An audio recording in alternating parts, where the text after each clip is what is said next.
Hello everyone, welcome to our YouTube channel. हमारा आज का सेशन अगेन सेक्शन ए से रिलेटेड है, CUET PG MCOM entrance exam के लिए। हम लोग सेक्शन ए के ओवरऑल 25 MCQs डिस्कस करेंगे और जैसा कि हमने बताया कि सेक्शन बी के लिए तो हमने ऑलरेडी बहुत सारी क्लासेस अपलोड की हुई हैं, क्योंकि वो आपके डोमेन नॉलेज से ही रिलेटेड क्वेश्चंस आएंगे। बट जो सेक्शन ए है ना, इसमें कुछ क्वेश्चन इंग्लिश का, कुछ करंट अफेयर्स का, कुछ रीजनिंग एंड कुछ क्वांटिटेटिव एप्टीट्यूड के क्वेश्चंस रहेंगे। तो वही क्वेश्चंस हम लोग यहाँ डिस्कस कर रहे हैं। तो चलो फिर जल्दी से अपना आज का सेशन स्टार्ट करते हैं। जहाँ हमारे पास सबसे पहला क्वेश्चन है, in February 2022 there was a massive protest in Canada against inflation, taxation, pension deduction और कोविड वैक्सीन। करेक्ट आंसर होगा D, covid vaccine. Who has recently donated $5.7 billion to a charity? B. Elon Musk. Russia has started its biggest nuclear power project with which nation? China. ये सारे question साथ ही साथ learn कर लेना। Which fintech company has partnered with major e-commerce firms including Flipkart to promote digital ecosystem? MobiKwik. Which organization to establish a center of excellence in Uttar Pradesh Defense Corridor? Correct answer होगा B, Indian Navy. Next, which food aggregator platform has launched a delivery service named Instamart? Swiggy. Next, the Indian dish mihi dana, which is a GI tagged product, belongs to which state? West Bengal. Next, what is a missing letter in this series? अब देखो, जब series की बात करता है तो simply हमने इसमें दो तरीका बताया है कि सबसे पहले फर्स्ट का सेकंड के साथ रिलेशन देखना, और अगर फर्स्ट का सेकंड के साथ कोई रिलेशन नहीं होगा तो फिर फर्स्ट का थर्ड के साथ रिलेशन देखना।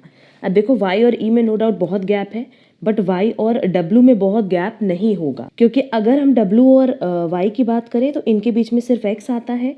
वैसे यू और डब्ल्यू की बात करें तो इसके बीच में वी आता है। वैसे ई और जी की बात करो, एफ मतलब यहाँ +1 हो रहा है और यहाँ -1, और जी से आई जाएंगे तो +1, क्योंकि यहाँ सिर्फ एच आएगा। क्लियर? तो मतलब इवन के केस में हमें +1 करना है और ऑड के केस में -1 करना है। अब यहाँ देखो 1 2 3 4 5 6 दिया हुआ है, 7 पे निकालना है, मतलब हमें ऑड प्लेस निकालनी है। तो नो डाउट हमें क्या करना होगा, -1। यहाँ -1 किया, यहाँ -1 किया, अब यहाँ पे भी -1 कर दो तो आंसर आ जाएगा। यहाँ अगर एस होगा, यू के बाद क्या आता है, यू के पहले आएगा टी और टी के पहले आएगा एस, तो सीधे सीधे -1, टी नहीं लेकर के हम क्या ले रहे हैं, एस, तो करेक्ट आंसर होगा ए, एस। Next, fish school. अब जो ग्रुप होता है ना फिश का, उसको हम कहते हैं स्कूल। वैसे ही जो वुल्फ का ग्रुप होता है उसको हम कहते हैं पैक, तो करेक्ट आंसर होगा ए। नेक्स्ट, पैसा रुपीस किलोमीटर। अब देखो, अगर पैसा रुपीस की बात करें तो 100 पैसा मिल करके 1 रुपीस बनता है। वैसे 100 डेकामीटर मिल करके 1 किलोमीटर बनता है, तो करेक्ट आंसर होगा D, decametre. Next, J went 35 meters towards east from M house. He turns left and walks 15 meters. Now he turns a left turn and walks 80 meters. Finally, he turns left and walks for 15 meters. How far J is from M house? Simple है। सबसे पहले आप लोगों को क्या करना होगा, किस तरीके से नॉर्थ, साउथ, ईस्ट, वेस्ट बना लो। अब डायग्राम बनाओ। कह रहा है J went 35 meters towards east from M house. मान लो ये एम हाउस है, ठीक है, तो यहाँ से 35 मीटर वो चला। क्वेश्चन में बोला था J went 35 metres towards east from M house, तो एम हाउस से वो 35 मीटर्स ईस्ट की तरफ गया। आगे क्वेश्चन में कह रहा है he turns left and walks 15 meters, तो ये उसका लेफ्ट है, लेफ्ट में वो मुड़ा और 15 मीटर्स चला। Now he takes a left turn and walk 80 meters. अब उसके बाद फिर वो लेफ्ट मुड़ करके 80 मीटर्स चल रहा है, तो ये इस डायरेक्शन में वो वॉक कर रहा है।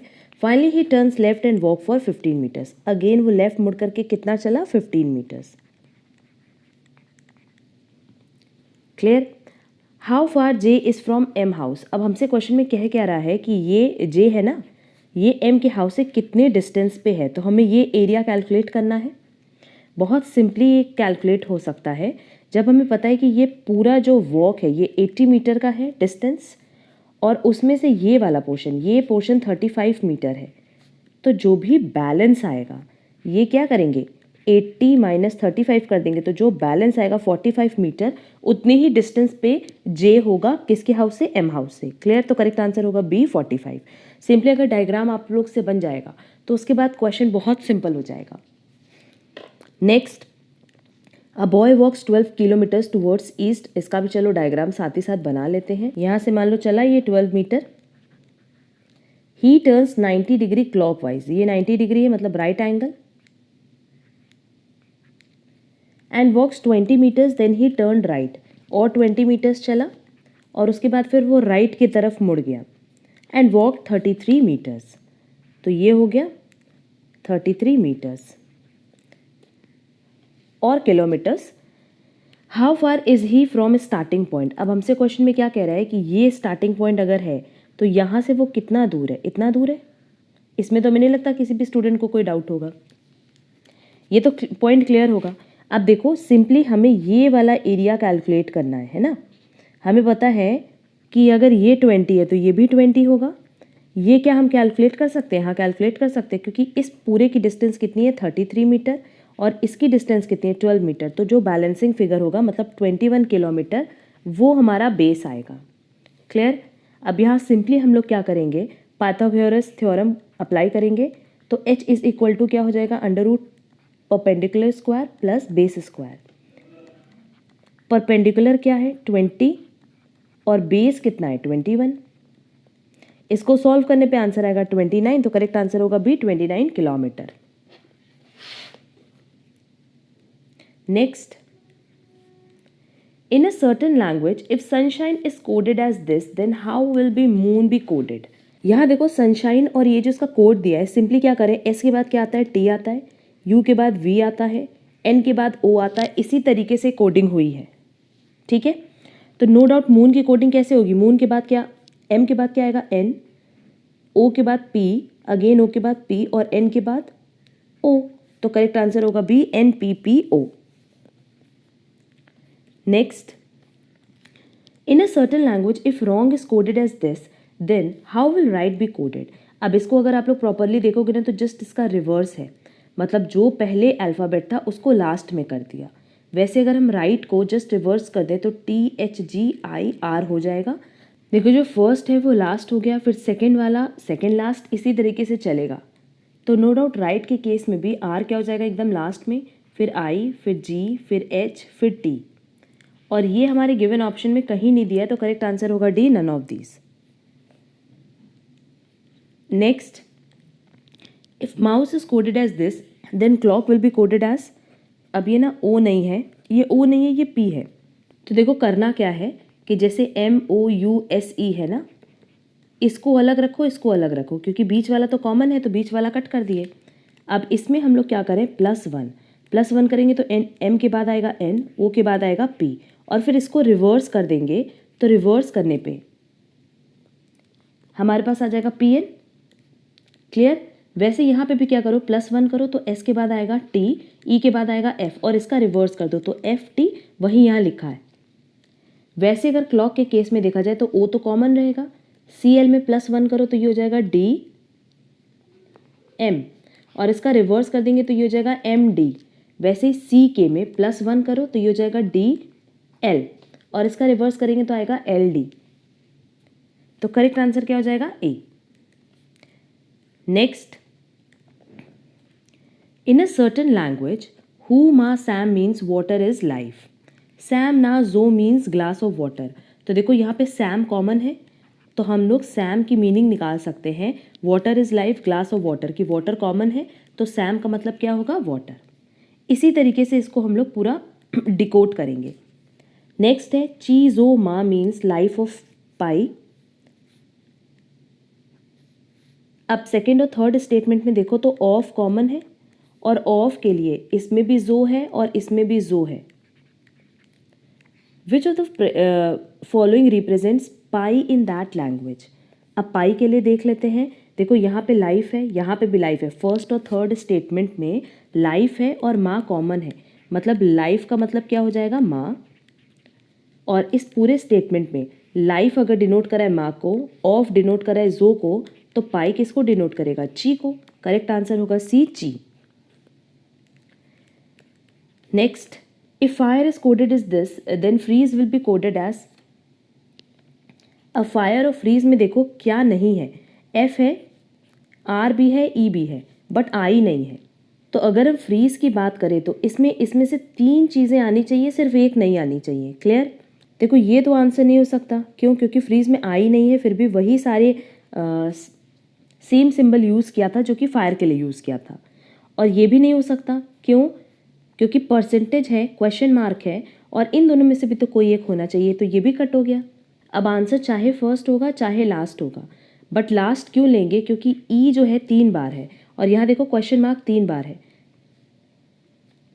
अब इसमें देखो ना, क्वेश्चन मार्क भी है, परसेंटेज भी है, हैशटैग भी है, और ये अलग है, क्योंकि आई के लिए हम ये मान लेते हैं कि आई किसको डिनोट करा होगा, स्टार को, तो यहाँ तो वैसे भी स्टार नहीं होना है।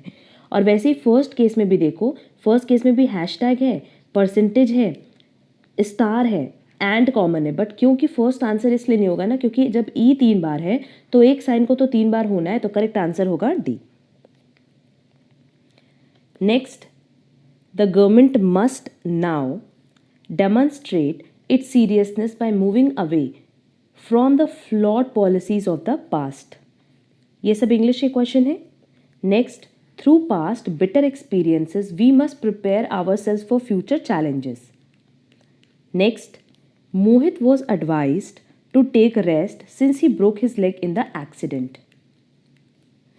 I would like to draw your attention to the last paragraph of my essay pertaining to the terms of the sale of goods. Next, in each of the following questions, there is only one word which is correctly spelt or misspelt. Identify that word from the given option. अब देखो sovereignty की spelling बोले तो SOVEREIGNTY होगा, जो कि option 2 में दिया है, तो करेक्ट आंसर होगा 2। नेक्स्ट, अगेन इसमें आपको स्पेलिंग चेक करनी है, और एंटरप्रेन्योर की स्पेलिंग क्या होती है, ENTREPRENEUR, जो कि ऑप्शन 4 में दिया है। Next, pick the odd one out. Pick the odd one out. अब अगर इसमें देखोगे ना तो बी इवन प्लेस पे आता है, डी भी इवन प्लेस पे आएगा, और एफ भी इवन प्लेस पे आएगा, बट ई कहाँ आता है, ऑड प्लेस पे, तो करेक्ट आंसर होगा सी, ई। एंड आज का लास्ट क्वेश्चन है pick the odd one out 4, 16, 36, 8। इस क्वेश्चन का आंसर आप लोग कमेंट बॉक्स में कमेंट करके बताना, और जो भी करेक्ट आंसर होगा ना वो हम पिन कर देंगे। अगर ये क्वेश्चन नहीं समझ में आएगा तो कमेंट बॉक्स में कमेंट करके पूछना, हम उसको भी नेक्स्ट क्लास में एक्सप्लेन कर देंगे। ये ओवरऑल 25 MCQs थे related to section A of CUET entrance exam 2022। किसी भी क्वेश्चन में कोई डाउट हो तो पूछना, और अगर आपको आज का सेशन पसंद आया तो वीडियो को लाइक, कमेंट, शेयर ज़रूर करना। अब हम लोग मिलेंगे हमारी नेक्स्ट क्लास में, जहाँ हम लोग कुछ और MCQs पे डिस्कशन करेंगे रिलेटेड टू सेक्शन ए। आज के लिए बस इतना। Thank you so much.